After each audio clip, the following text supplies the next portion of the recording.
Welcome back to the Stephen Knight Show. Our next guest is a talented singer-songwriter who did not let the pandemic slow him down. He joins us tonight to discuss his new music. Please help me welcome the talented Roger Ortega. Welcome to the show.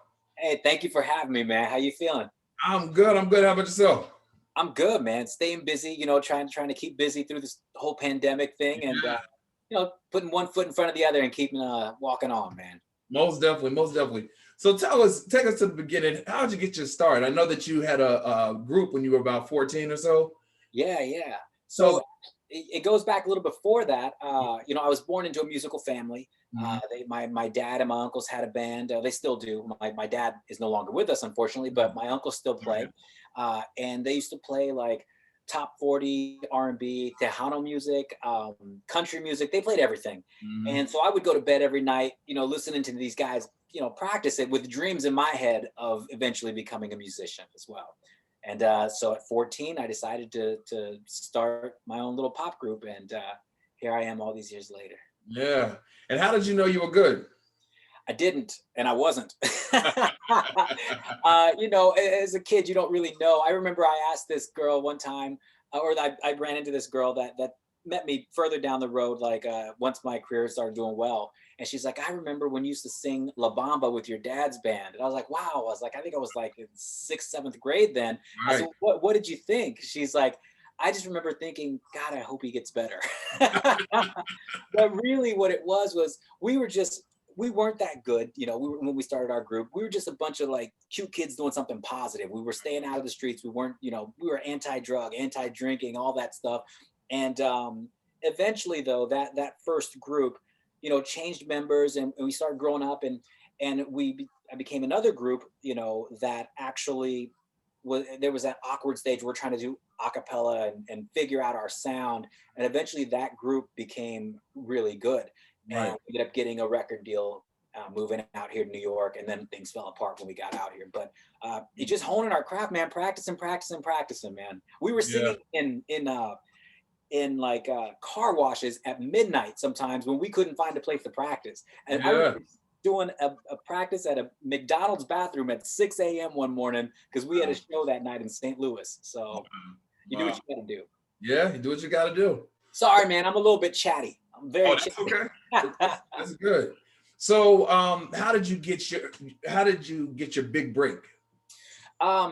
So with the group, we came up here and things fell apart. And then at the age of 24, I was like, I'm too old for this. Like, this is a young man's game. I was frustrated. The group had been together maybe 10, 11 years at that point. And I was done. I walked away from music. And through a series of random events, I met someone who had an independent record, knew somebody that had an independent record company. And he's like, you have some good music. Why don't you let him hear it? So I went to the studio eventually after some, he was, I didn't want to go. I didn't want the rejection. I didn't want any of that. Got there, and one of the guys that owned the label said, man, he goes, you're sitting on a gold mine. And I was like, my wife says the same thing, but that's my wife. Yeah. And so they signed me on as a writer. And through that process, they were like, you should think about putting out an album. And I was like, dude, at the time I was 36, 37. I was like, I'm too old. Like, I don't want to be laughed at. And they were like, no, there's a demographic for you. Just give it a shot. So again, after a few months, I decided, this is what I wanted my whole life. Let me just try it. And who cares what people say? Yeah. Well, I put that album out, man, and it hit number 62 on the iTunes charts back in 2012. And then we knew we had something. So. And then your second album even went higher. What, yeah, number man. 5 or 6 or something like that? Number eight. Number eight. I always get on a few of my fans who didn't buy it that first day because I'm like, we could have been number 1, but I couldn't get past The Weeknd. The Weeknd had that spot, and I just couldn't get past number. I think it was 4 at that time, but still. Yeah. Well, now you are a Spotify verified R&B pop recording artist. Yes. And that allows you to vote for the Grammys. So I'm a member of the Recording Academy, and so I've been able to vote for the Grammys the last 4 or 5 years. Yeah. And, got the opportunity to go to the Grammys back in 2017, and that was a really unique experience to actually be there and see how it is for TV. Like, you see everything on TV, but being live is Yeah. just a whole different thing. I'm thinking, when am I going to see Elton John and Lady Gaga and, John Legend, all these people in one place, Right. pretty Right. cool. Yeah. So prior to the pandemic, you were doing some cruise performances, or you were traveling Yeah. the world. So we had a cruise, the RO cruise, Mhm. which was really just, it was a cruise group, and I went on and I had things lined up for every day for my fans, and we Yeah. a lot of FaceTime, and they really appreciated that. That's what I think they enjoyed most about the cruise, was they got way more FaceTime with me than they thought they would, Right. and we became a tight group. These girls, like, now I'm having some of them over for barbecues and stuff like Mhm. that. They've become family. Right. So we had another one set for October of this year. Mhm. Unfortunately, with the pandemic, we had Right. to cancel it. So we'll have to see how things go. I definitely want to reschedule it, Yeah. but we have to see how the industry goes. Yeah. Exactly. And I heard that some cruises, that when they come back, they're going to require the vaccine. You know, Right. Yeah. vaccinated. So hopefully it will come back in some form, so you all can continue that. Because none of your fans miss that. They miss that.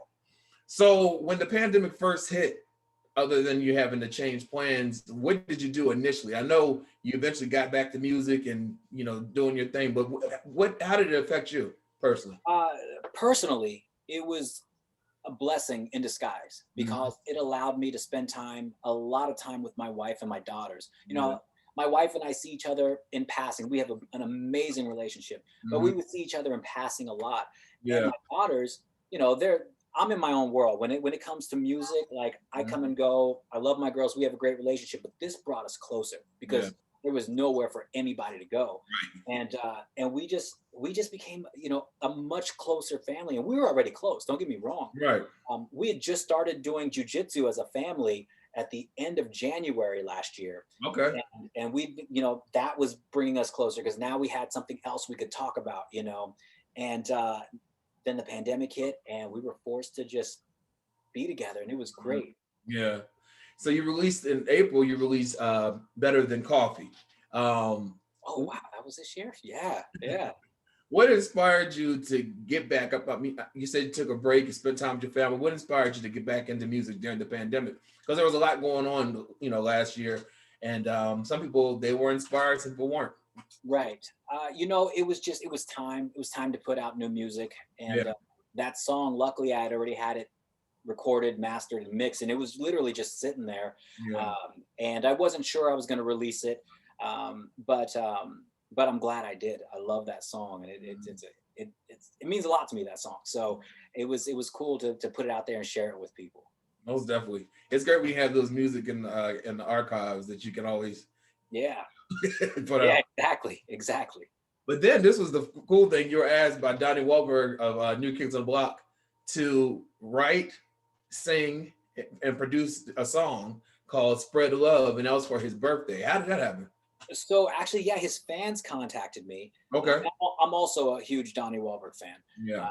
New Kids on the Block, all that fun stuff. They actually inspired me to start my little group when I was 14. But it was surreal, like to watch him here, because we called him on the Zoom, and like, this is the song, and he was like, yeah, this is it, this is it. Yeah. And so to get that cosign, and it meant a lot to me as that little kid. Here I am, Yeah. writing a song with some of his lyrics. A lot of them were his tweets, and then I mixed my lyrics in, and he was like, I said all that stuff. And we were like, well, you said about 50% of that stuff. I said the other 50%. Right. Right. So yeah, it was cool. So tell us about "Goodbye to Summer." Goodbye to Summer. The one we released last year was a remix to the song we put out the year before, Mhm. and this was just a more like laid out or laid back vibe version of the song. Really cool. I actually shot a music video for it using my wife, and my daughters actually helped me shoot it, Oh, yeah. because we were staying away from everybody. Right. Right. And my wife has been in a few of my videos now, not necessarily by choice. The first one was complete accident, but it's the first one. It's a song that we did called "When I'm With You," and the director. We were in Times Square shooting a bunch of other stuff, and he said, "Okay, now I'm just going to follow you and your wife around Times Square." Yeah. And I was like, her? And she's like, me? And she's like, I'm not an actress. He goes, no, just be yourselves. Just Right. go, just go. And it's my favorite video to date. The Goodbye to Summer one was filmed in a few different places over the summer at different beaches that we'd gone to for vacation or whatever. So yeah, I really love the video for that one too. But Okay. yeah. We got to talk about Pray for You, and especially I listened to I watched the video on YouTube, but also you learned how to play the piano for this song. Now, I always say I wanted to learn how to play piano, but I'm just impatient. So how did you learn how to play that quickly? You know, it's weird. That particular song, so I got my piano, I want to say in April or May of last year now. So I'm coming up on a year. I think it was May. And it's been a blessing, like just overall, because now it's added a different element to my music and my shows. Like, you know, when I can do shows again, I can play some stuff, you know.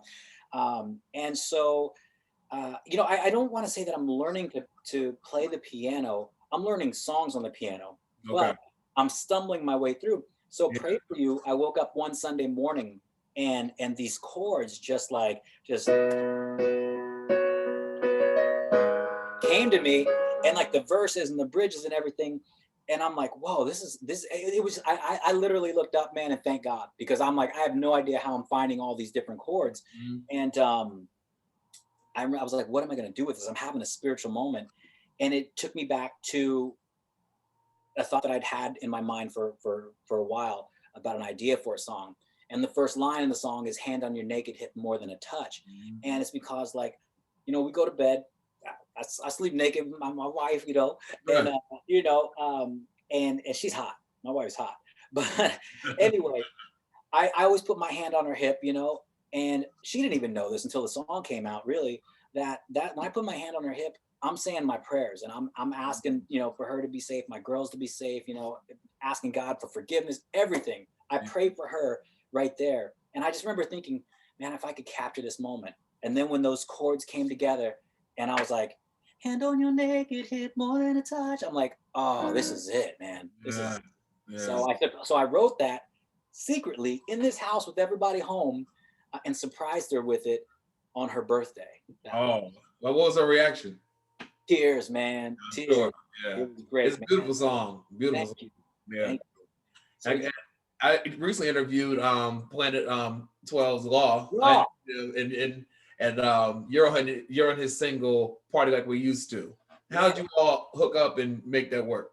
Law and I met years ago through our fans on Twitter. You know, we had a lot of the same fans, and we're completely different styles of music. Yeah. But we gel when we're together. I have a song on The Lottery, which is the album that hit number 8, called She's Breaking Necks. And it was an idea that Law and I had talked about before for a song. We got in the studio that day. I think I wrote the chorus on the way to the studio.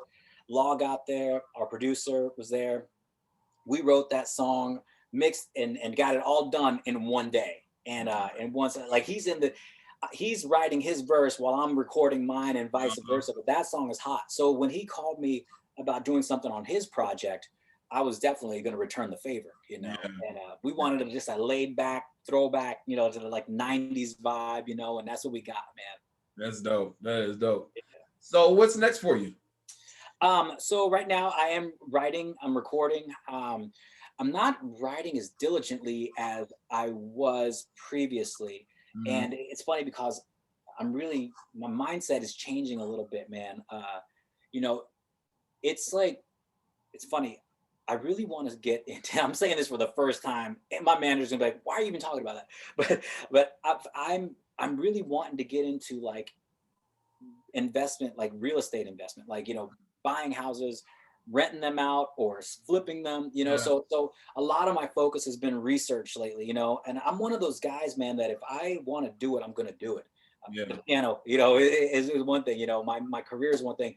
I may not be the best at it, but I'm going to do what I can to be really good at it. And but as far as my music career is concerned, like I said, I'm writing, recording, and I'm hoping to drop a single here in the next month and a half. I'm really looking into getting back out and doing shows again. I've got some songs in the queue, man, that could turn into an album. I don't know yet because an album is a lot of work. It's It a is lot a lot of of work. work. Yeah. And without having the shows to promote them, Right. you know, it's like, well, I don't want to waste it, you know. But I've got some stuff in the queue that I just can't wait for people to hear. But I don't know yet. I don't know. I know your fans can't wait for sure. I know they can't wait. Till then, I'm just like practicing my piano, like learning. Yeah. What I'm doing is I get to learn songs that I grew up on. You know, I don't know if you remember DeBarge. Mm-hmm. You know, man, I love DeBarge, and so I started learning one of his songs, of some Gloria Estefan. You know, some country music, like all sorts of stuff. Just having fun, man. Yeah. And speaking of country music, you know, one of the things we did during the pandemic was I started this thing called online Wednesday night online wine and karaoke with RO. And once a month now, I host these karaoke's online, you know, and we have different themes. Typically, lots of people just come and just sit there and watch, and then it's a supportive place. You know, those who can't sing probably will never know they can't sing with us because we're going to cheer them on anyway, you know. Yeah. So that's been a good way to keep the rapport going with my fans. It is. And then I also have a show on Sunday nights that I do on Instagram, which is just a tongue-in-cheek, stupid, silly show. All right. But it's designed to make people laugh and kind of scratch their heads and get disgusted at points. But that's every Sunday night live on Instagram at 10 o'clock. So. Well, what's the best way to keep up with you on your Instagram and your social media platforms? Yeah, so it's R&B pop writer for everything. Roger Ortega is the name, but the way you spell R&B pop writer is RNBPOPWRYTR. That's my Twitter. That's my Instagram. Facebook is Roger Ortega. There's also RogerOrtega.com, which has links to everything there. I even have a TikTok account, but I haven't used it in a minute. But you know, how many girls aren't doing the dances? Yeah, man, they try to get them, man. I'm not ready for that yet. Well, listen, Roger Ortega, thank you so much for joining us tonight. Wish you continued success. Can't wait for the new music. And for more information, go to our website, thestephenknightshow.com, and we'll be right back.